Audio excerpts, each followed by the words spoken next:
Concern is being raised about a lack of resources for people dealing with addictions and drug use in our city. Starting this weekend, people with complex needs will no longer be able to stay at the Saskatoon Tribal Council's Wellness Centre.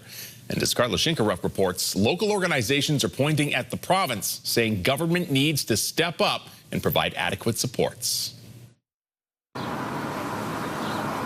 The Tribal Council Wellness Centre in Fairhaven will not be housing drug users who are not following the rules starting October 1st. Chief Mark Arcand says about 30 people living here will have to find somewhere else to go by Sunday because he says they continue to use on the property and supports aren't available for staff to deal with it.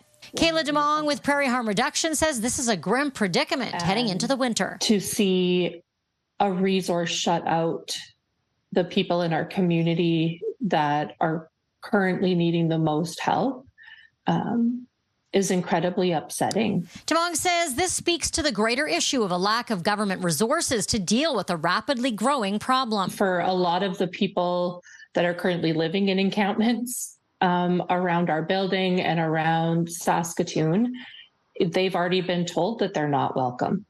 And that's not just the wellness centre. This NDP MLA says the province isn't doing enough. The problem is not going to go away. Look at any city in Canada, and this is growing, and we need to take action yesterday. The province's Ministry of Social Services said this to CTV News in an email. The government is actively working with community partners on this file. Updates will be provided as this work continues. Young says without a place to stay, evicted drug users will be forced out into parks or other public spaces. The park is in the right place for those people.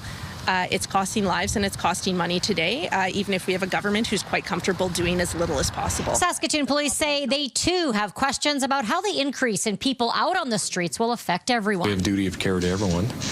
And so the challenge is going to be, as Tribal Chief indicated and Chief Cooper's talked about in the past, where do you take these people? So on Sunday, it remains to be seen what exactly the effects will be when those individuals with complex needs are turned away from this shelter.